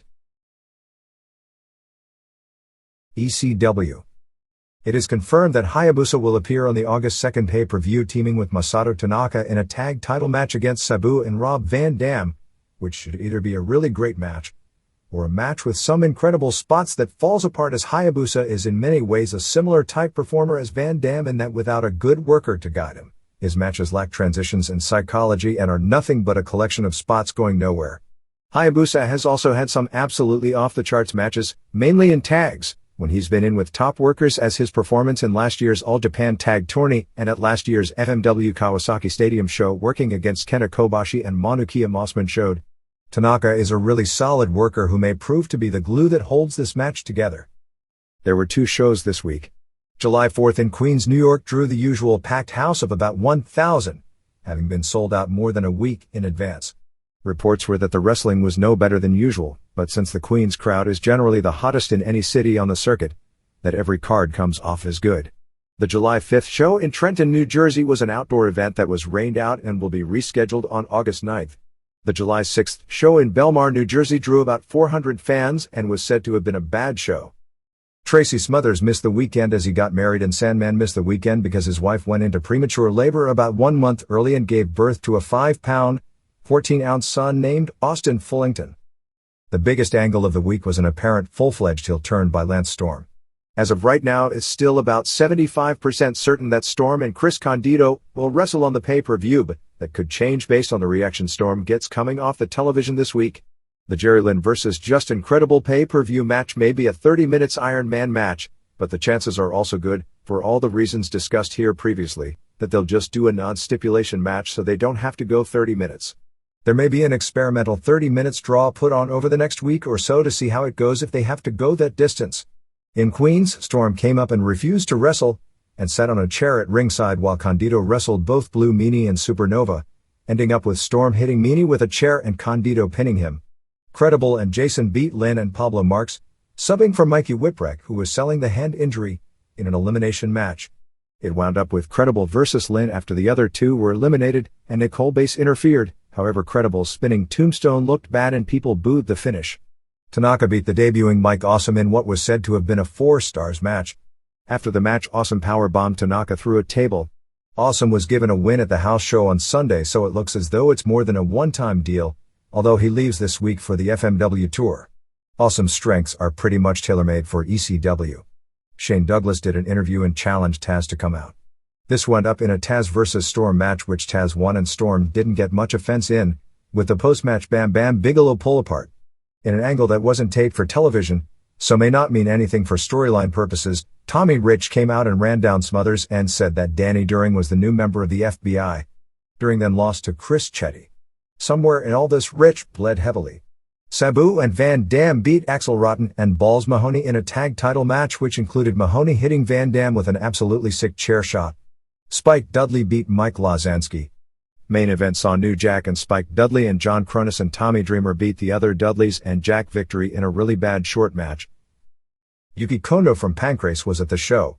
Don't know if he'll appear on TV, but he didn't do anything in front of the fans, almost none of whom knew who he was.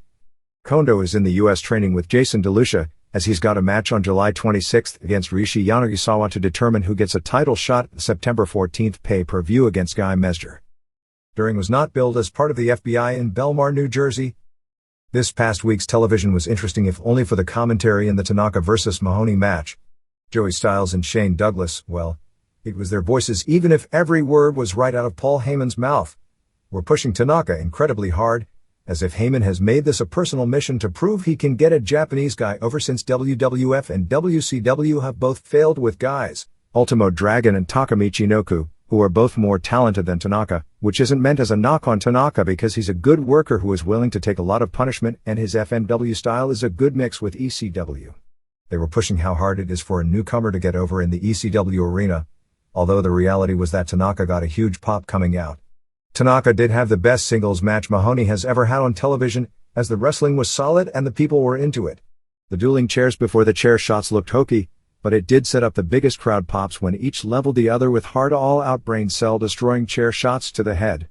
Even though he didn't use the move in the match, Styles worked real hard in getting his elbow over as a finisher and made a big deal whenever he teased using the elbow. The commentary was even better than the match. The six-man with Atsushi Onita saw Onita at first hit Sandman apparently by accident. Dreamer started arguing with him and then he dropped Dreamer with the DDT, and at that point he dropped Sandman on the barbed wire board, drank Sandman's beer and poured it on him. They didn't air any of the press conference on TV, but did push Onita's Japanese gimmick as Mr. Liar. The final TV match was Sabu and Van Dam beating Candido and Storm in a tag title match which was a good match. WCW. The planned July 12th Bash at the Beach pay-per-view is Hogan and Rodman vs. Page and Malone. Booker T vs. Bret Hart in what on television is being billed as a TV title match. Stevie Ray vs. Chavo Guerrero Jr., Raven vs. Perry Saturn, a hair vs. hair match with Eddie vs. Chavo, Working Twice, Juventud Guerrero vs. Billy Kidman, Lex Luger and Sting defending the tag titles, which I guess shows that Kevin Nash is in the doghouse, against Scott Hall and the Disciple, and Chris Jericho defending the Cruiserweight title against a mystery opponent who presumably will turn out to be the real Rey Mysterio Jr. There is also a Jericho vs. Dean Malenko match that is being advertised, although a television angle seemed to put that match in jeopardy, but I'm under the impression it will still take place, probably as a non-title match, with Malenko costing Jericho the title against Mysterio Jr. There are a lot of question marks revolving the Giant and Kurt Hennig versus Bill Goldberg and Kevin Green match, which at least officially is still on the books. Hennig is still claiming a bad knee, and at press time it wasn't certain whether or not Giant had fractured his arm in his Nitro match against Jim Duggan. There was also talk of making it a title match with Goldberg versus Hennig and Giant versus Green as a singles match. There was a major story in the Atlanta Journal-Constitution on July 5th on the Ric Flair legal situation. It was the talk backstage at Nitro, and for the first time people were acknowledging outwardly that Flair will probably not return, as he said, "If you don't have to take it, you shouldn't. And I just drew the line. I'd been vented on one too many times," although Flair was quoted as saying that he would consider returning under the right terms. Nitro on July 6th from the Georgia Dome opened with a Bischoff and Hogan interview sans Rodman, with Hogan saying there would be no match against Goldberg unless Goldberg beat his mystery returning guy. Booker T retained the TV title, beating Malenko in 3:43 with an axe kick after Jericho showed up, which caused Malenko to be distracted. This booking makes Malenko out to be some kind of an idiot, as he can't keep his mind on his opponent in a title match. Raven beat Kanyon via DQ in 3:12 when Saturn interfered and attacked Raven. Kanyon back suplexed Raven over the top rope, and both took the bump outside the ring. Kanyon did a fireman's carry into a flapjack onto a chair for a near fall. Raven delivered a superplex onto a chair after Lodi had tripped Kanyon as he went to the top. After the match, Saturn accidentally gave Kanyon a Death Valley driver, thinking he was part of the flock when he was cleaning house. Saturn did a high plancha off the top to the floor onto Raven on a table that didn't break. Kanyon dropped Saturn off camera. They showed Marcus Bagwell coming to the building and being taken into the arena in a wheelchair by his mother. Malone and Page did an interview. Malone's rap was way too choreographed, like he was reading cue cards rather than he actually meant what he said. Steve McMichael did a taped interview after Reformation of the Four Horsemen. Why do they insist on doing this stupid idea? And more so, if they do, why do they insist on killing it by using McMichael? Scott Putski pinned Scotty Riggs with a form of a power bomb in 4:15. How come Putski wasn't arrested? Not for using a power bomb, but for impersonating a pro wrestler. Jericho did an interview. Joe Dillon came out and Malenko came out. Dillon explained that if anything happened and someone got physical on the interview, that person would be taken off the pay-per-view show. Jericho then began ripping on Malenko's family as he seethed and did nothing until Jericho alluded to Dean's mother sleeping around by saying how Dean and his brother looked nothing alike. Funny because they look so much alike, and Malenko snapped and attacked him. Good angle. Jericho then wrestled Ultimo Dragon in a cruiserweight title match that had surprising heat until Malenko ran in and attacked Jericho for the DQ in 2:14. They ended up arresting Malenko, although they never explained on what charges, being that run-ins occur in almost every match on Nitro. Maybe because WWF had Steve Austin arrested a few times and it got him over. Johnny Swinger came out and said he was the hottest young star in wrestling today, which led to Chavo Guerrero Jr. actually getting a TV win over him in 1:55 with the Tornado DDT. After the match, Chavo cut off some of Swinger's hair and challenged Eddie, who wasn't there, to a hair match. Chavo said his horse Pepe was at Roy Rogers' funeral. I hope he stays there. Public Enemy beat Disco Inferno and Alex Wright via DQ in 5:04. Tokyo Magnum came out dancing with Disco and Alex, who actually make a funny mid-level geeky TV tag team. Of course, nobody can have a good match with Public Enemy. It was awful, although they did to the one spot to get the big pop when Rocco put Magnum through 2 tables. Alex and Disco then came in with garbage cans and attacked PE for the DQ. Why that's a DQ and PE use garbage cans in almost every one of their matches is another of life's great mysteries written by those great fiction writers at the WCW booking committee. Bagwell came out to a thunderous ovation and did a Ric Flair caliber interview. He acknowledged he was supposed to be with Scott Steiner and didn't knock him. This didn't come off as a pro wrestling interview, as he thanked the fans for caring and his mom for all she did while sitting in a wheelchair. He never said that he would be coming back to wrestle and talked about nearly dying twice. This was the best part of either show. Goldberg pinned Hall in a U.S. title match. Juventud Guerrera pinned Psicosis in 3:17 with a 450 splash. After the Goldberg match, there was nothing these guys could do to get the fans going, but they were so good they actually came close. One high-risk spot after another perfectly executed, including Psicosis doing a senton from the top rope to the floor. That move should be saved for angles and stretcher jobs, but since Psicosis is never going to do an angle in WCW, he figured this was his only chance. The flock ran in and beat both of them up. Giant choke slammed Jim Duggan in 209.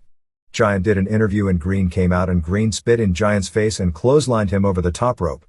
It's amazing how all of WCW's biggest and baddest wrestlers get made out to be fools in their own sport by guys from other sports. Page, with Malone in his corner, used the diamond cutter on Jim Neidhart in 220. Wolfpack did another useless interview. Nash did his catchphrase. Conan did his. Luger and Sting beat Sick Boy and Kidman in 29 seconds when Lex racked Sick Boy and Sting death dropped Kidman. And they all went home. It is something to see how the guys who are selling 55% of all merchandise have no storyline and get almost no television time. Finally, Hogan dropped the strap. Thunder on July 2nd in Columbus, Georgia drew 8,088 fans, a few hundred shy of capacity, which was 7,399, paying $133,260, which would be the city's all-time record gate. The show drew a 3.01 rating and a 6.02 share on the live showing and a 1.79 rating and 6.25 share on the replay. It appears the weak rating is more of a function of nobody watching television that night, as the share was strong even though it was by far the lowest rating ever for the show on a Thursday. However, the replay number was way up and replay share was great. So go figure. It was the same old Thunder show. Jericho came out for a non-title match and said he was going to have a 5-star classic because he personally was flying in Rey Mysterio Jr. However, it was a me from Los Angeles dressed in a Mysterio Jr. costume who Jericho basically put on top of him for the pin in 2 minutes, and then claimed since he lost the non-title match it would make that guy the top contender, so therefore Jericho shouldn't have to wrestle Malenko. Stevie Ray pinned Doc Dean with a slapjack in 156. Chavo came out with Pepe the Wooden Horse for absolutely no reason. He said that both he and Ray had family problems. Ray just threw Chavo down. After seeing the size difference between the two, and the lack of talent in Ray, they are going to really have a problem doing a match. Alex and Disco came out and challenged Public Enemy to a dance contest. What a waste of time. That stuff works in ECW because the crowd is into whatever they are fed, but it didn't mean a thing here. This led to PE versus Bulldog and Neidhart. What do you get when you put the two worst tag teams in the business against each other? Exactly what you should get. They went 347 to a no contest when Alex and Disco attacked both of them. Tony Schiavone interviewed J.J. Dillon, who announced the Hogan-Goldberg title match. The place went bonkers. They piped in the fake chant anyway. Saturn pinned Kidman with the Death Valley Driver in 7:15 of a good match. Kidman is one of the more underrated workers around. Bryan Adams beat Bobby Blaze with a torture rack drop in 204. Booker T pinned David Finlay with a missile dropkick in 5:17. Better than average match. Chavo and Eddie then did one of the dumbest angles of all time. Chavo said he was hunting Eddie's, doing an Elmer Fudd voice with a burrito in a trap with a cardboard box. Anyway, the box went down and Chavo thought he'd caught Eddie. They did this real bad camera work angle to try and sell it before Eddie jumped Chavo and began cutting his hair, but not before throwing the burrito at him. Not only was Grandma embarrassed by Chavo in this one, but Grandpa in his grave was probably so mad he was trying to find El Santo to put him in another camel clutch. Conan pinned Canyon in 4:37 when Raven DDT'd Canyon. The flock all beat up Canyon. Conan for no apparent reason jumped in and tried to beat up the entire flock. I guess because the red and black t-shirts overpower the flock t-shirts in the merchandise by 20-1, that he could overcome 5-1 odds. Not with this booking committee, so he got beat up until Luger made the big save. Luger beat Giant via DQ in 2:27 when Adams and Vincent interfered. Conan tried to make the save but the flock ran in, and we ended the show just like all those Dusty Rhodes booked shows in the 80s with everyone brawling with everyone. Mark Madden is officially back working here and will be doing the play-by-play on the live internet coverage of the July 10th show at the Forum in Los Angeles. Bischoff is already pressuring some of the guys whose contracts expire in late 1999 to sign extensions. There seems to be a feeling that if the wrestlers don't sign the extensions then he'll cut back on their push, so that's the leverage being used. Hart wasn't in Atlanta for Nitro because he had previously agreed to serve as a celebrity race starter for an auto race in Toronto the same night. Rodman and Malone were both guests of Jim Rome on his television talk show and they talked about the pay-per-view match. Rome was treating it as if it's something goofy that Rodman would do but questioned Malone why he did it and brought up his acting on the Tonight Show angle, and Malone simply said, "Hey, it's just my job." Neither even pretended not to like each other or have a grudge with each other as they sat there together. Glacier is out of action with a bad knee suffered in the June 29 Nitro match against Goldberg when he was tackled. Juventud Guerrero was married last week. Due to the holidays, We have no weekend ratings or merchandise figures for last week. There were no shows during the week except for the Nitro and the Thunder. Stemming from the story in Time magazine, the New York Post on July 6 ran a story on pro wrestling being the kings of cable television. It didn't break any new ground, mainly just talking about the success of Raw and Nitro on Mondays and hyping that Malone, Rodman and Green would be on Nitro that night and pushed Austin and Hogan as the two big stars. ABC TV News is also working on a pro wrestling business feature this week. WWF. Steve Austin and Mankind both missed the weekend shows in Canada where they were scheduled to oppose each other in the main events. After Austin did the arm wrestling deal for the kickoff of ticket sales for the Foxboro Stadium show on July 1st, his staph infection in the elbow started getting worse and he contracted another low-grade fever, a correction from last week as it appears his fever at its peak was closer to 102 than 104, and was under doctor's care all weekend and taking strong antibiotics. He was scheduled to return on July 10th to film a segment for the MTV show Fantasies and work the Boston Gardens main event that night. Mankind is all banged up from his match with Undertaker. Contrary to reports elsewhere, he did not suffer any broken bones in the match, although his ribs were badly bruised and he had a lot of soft tissue damage and his mouth is a mess from losing 3 bottom teeth and the dental work necessary to repair them. He hasn't been able to eat any solid food since the match and is in a lot of pain both standing up and sitting down, not to mention a probable concussion and a dislocated jaw. The expectations were that he would be back wrestling in Boston as well. Undertaker's ankle problems aren't getting any better. Apparently he had a similar injury about 4 years ago and had surgery, and doesn't want to go through the surgery again, feeling the pain from the operation is worse than the pain from working on the floating bone chips, so is just going to work through it. Hunter Hearst Helmsley also missed all the house shows this week with the exception of July 4th in Vancouver, BC as he was working on an episode of Pacific Blue that'll air in late summer or early fall. WWF is also trying to get USA to use Edge as an actor on its sleazy TV shows. Preliminary indications are that King of the Ring did about an 0.85 buy rate, which would be a $3.86 million company gross. It would be the most buys for a core show since 1994. The July 26th off with their heads pay-per-view besides the already announced Undertaker and Austin vs. Kane and Mankind main event and the Sable vs. Jacqueline bikini contest will include a Vader vs. Mark Henry match, an 8-man tag with Owen Hart and Rocky Maivia and Kama Mustafa, and D'Lo Brown vs. Hunter Hearst Helmsley, and X-Pac and New Age Outlaws, and LOD 2000 vs. Skull and 8-Ball among others. SummerSlam pay-per-view, subtitled Highway to Hell, will be based around the early 80s AC/DC song of the same name as WWF has gotten rights to use the song in all promotions of the card. They have apparently decided to use the contract they have with Butterbean that is still outstanding, originally for the Butterbean vs. Mero singles wrestling match for WrestleMania, which they decided to nix because they already had one boxer doing the show, to do a mixed tag with Butterbean and Sable vs. Mark Mero and Jacqueline. The June 30th Raw from State College, Pennsylvania drew 9,573, paying $161,361. It was another good show, although there was too much Vince McMahon. He's a better performer than Eric Bischoff, but he's falling into the same trap of overdoing it on TV. For whatever reason, the Edge vs. Jesus Castillo match was edited off the show and instead they just showed Edge doing the 1997 Sting gimmick of hanging around in the rafters in his trench coat. A correction from last week. The actual result of Terry Funk vs. D'Lo Brown was Brown winning with a frog splash after Kama hit Funk with a chain. Funk not only did the Canyon reverse Russian leg sweep, but also an Osai moonsault, cracking his shin on the guardrail, and a moonsault in the ring before losing. It's amazing how hard he works at his age and that he's basically now nothing more than a unique jobber for television. The idea of Undertaker choke slamming Funk was to start a heel turn for Undertaker leading to SummerSlam, and there were a lot of boos, more than you'd think, when he choke slammed Funk, but later in the show, he was back to being a total face based on McMahon's reactions to him. Boy does Jacqueline lose whatever it is that she has the minute she opens her mouth.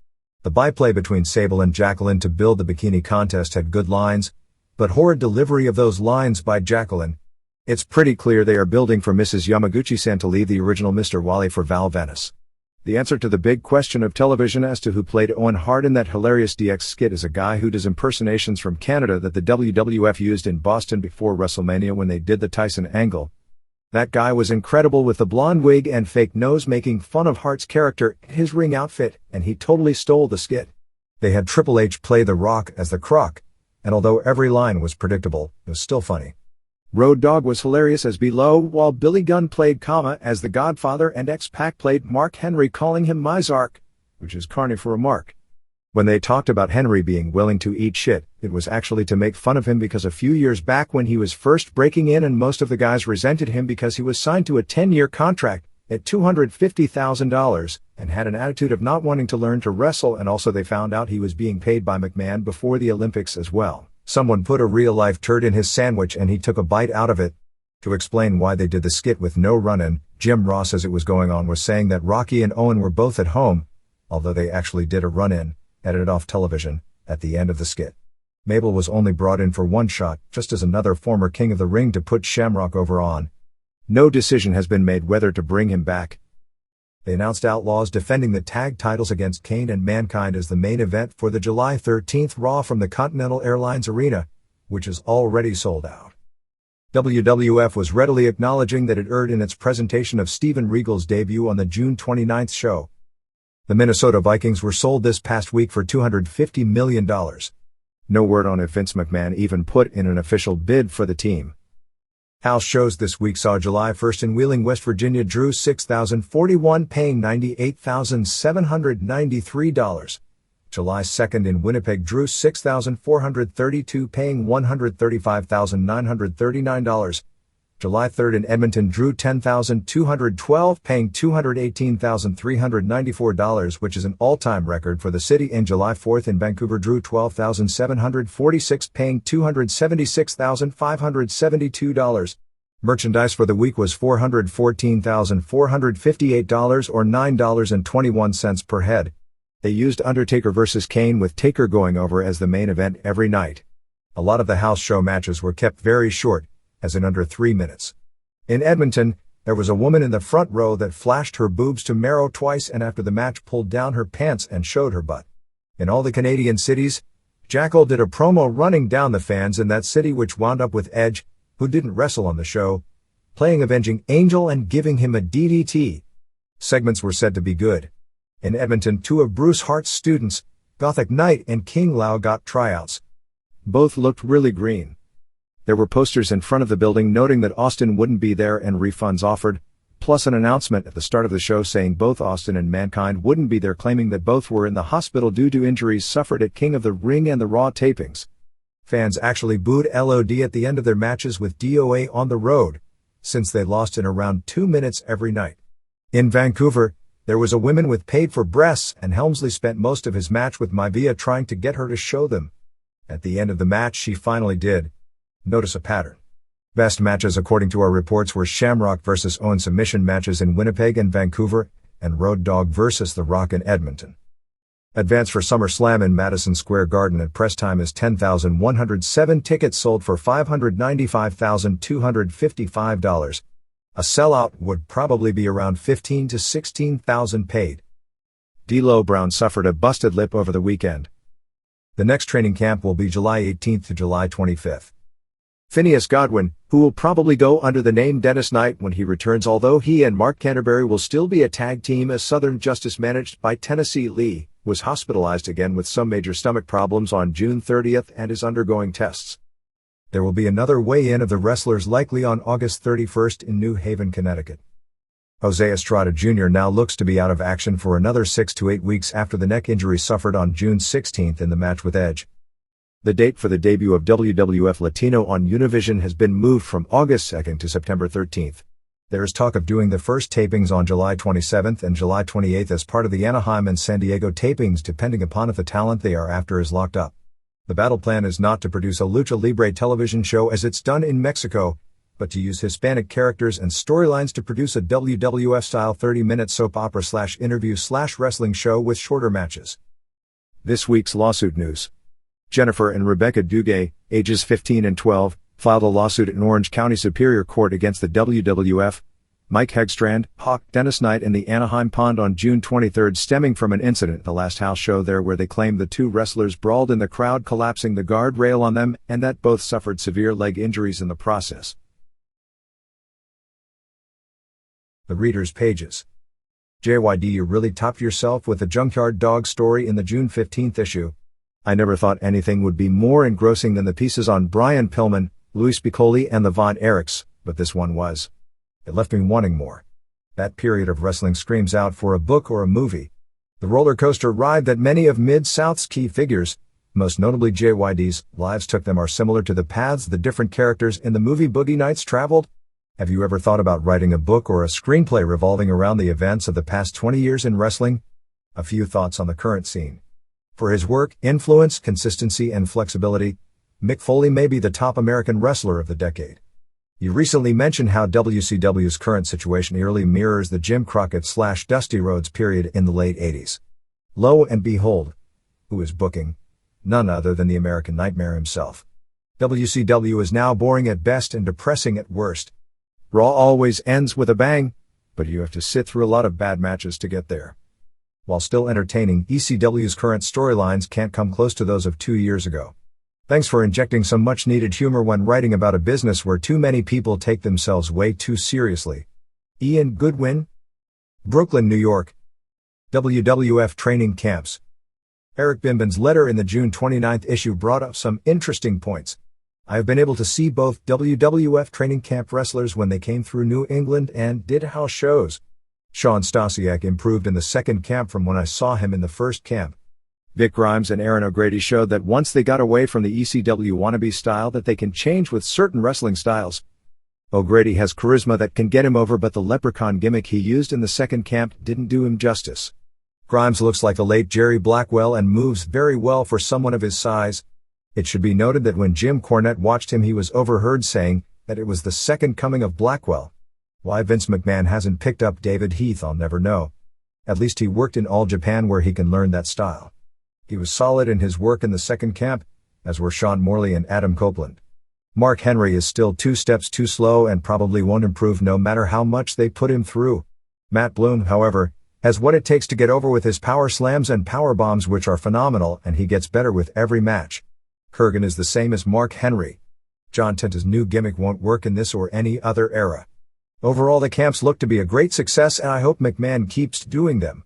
It was funny watching Nitro and seeing nobody chanting but hearing the chants for Goldberg. Bill Walkowitz. Rochester, New Hampshire. WCW. It seems what goes around really does come around. WCW reminds me of the 1994 Republican Party. They had it all, but a few egos screwed it up. It goes to show that even at his most flawed, Vince McMahon can read and react. Tyson Koo, EX. Austin. Not even weeding out Randy Savage, Roddy Piper, Hulk Hogan, Kurt Hennig, Rick Rude, The Flock, The Giant, and Jim Duggan can help WCW. Not even the best in quality seasoning can turn that chicken shit into chicken salad. Ray Barr. Hemingway, South Carolina. When will WCW realize that the majority of today's fans don't care about the older wrestlers that WCW revolves around? This is the reason why WCW is finally losing in the ratings. Vince McMahon puts more emphasis on his younger superstars, Rocky Maivia, Ken Shamrock, Mick Foley, Hunter Hearst Helmsley, etc., rather than revolve around the Three Musketeers coming out 20 times a show like the NWO does. Also, almost everyone in the WWF is involved in one angle or another. The same can't be said for WCW. WCW is based around people we've watched for the past decade. The angles like Stevie Ray versus Booker T are old and stale. When in WCW have we seen brothers fighting? Or Elizabeth turning again on Randy Savage? Instead of building up their younger wrestlers with new feuds, we have the uncle running from his nephew that can't win a match, 2 idiots who dance in the ring, and basketball and football players being brought in to wrestle in the main events. WCW needs to get Dusty Rhodes away from the booking, Eric Bischoff off camera, and new management with fresher ideas. Michael Tisdale. Rockaway Beach, New York. Bret Hart. It's absolutely amazing how quickly Bret Hart has fallen. I guess it really isn't, considering it's Hulk Hogan running the show.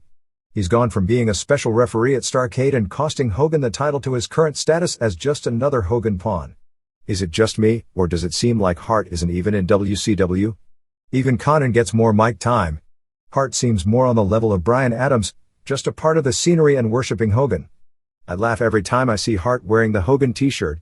Like Hogan would ever wear a Bret Hart t-shirt. I was at the Great American Bash in Baltimore. You were absolutely right in your comments about the show in regard to Chris Benoit. The whole crowd seemed deflated when he lost. They stayed down for the rest of the show. It ruined the card for me personally, to see the most talented wrestler in the promotion job again in the opener. I like the triple jump moonsault that Saturn did to Canyon, but I cringed when I could hear Tony Schiavone say in the back of my mind, I've never seen that move before. How anyone can actually enjoy a WCW pay-per-view is beyond me. While the WWF's undercards usually range from not good to horrible, at least the booking and the match quality in the main events have been able to make up for it. With Dan Severn, his ring entrance with all the UFC belts was impressive and they should bring it back. The first time Severn and Ken Shamrock team should have been built up like it was a lot bigger deal and it should have been on a pay-per-view show. I think the WWF has missed the boat on potential angles there big time. Although ECW has many critics and has had much better days, I'm still a loyal fan. What attracts me to ECW, and a lot of people look past this, is the wrestlers always give 100% of themselves. I've been to several WCW and WWF house shows where the work in the ring is just crap. It wasn't even worth my gas money to go, let alone the ticket price. Seeing the wrestlers bust their ass to give the fans a good show is a pleasant surprise from seeing the wrestlers sleepwalk through the main events on Thunder. I do think they go too far and that wrestlers like Tommy Dreamer, Sandman and Sabu need to take time off and need to take more care of their bodies. It's one thing to do what Shawn Michaels did at WrestleMania 14. It's a totally different thing to destroy your body every week with insane bumps and never take time off. Wrestling is in a great state right now, but I fear that some of the damage WCW and WWF are doing may catch up. WWF has created several new stars to headline for the next few years like Austin Helmsley and Kane, but WCW hasn't done as well in that capacity. They have the talent on their roster like Jericho, Malenko, Benoit and others, but the way things are going, the fans will never see them as headliners. Goldberg is hot right now, but how will his first loss affect that? And while he's hot, he's not a main eventer, and the gate in Pittsburgh on June 13th showed his appeal as a single headliner isn't there yet. Diamond Dallas Page is a new star, but he's still like Hogan, Savage and Piper since he can't be around for more than a few more years.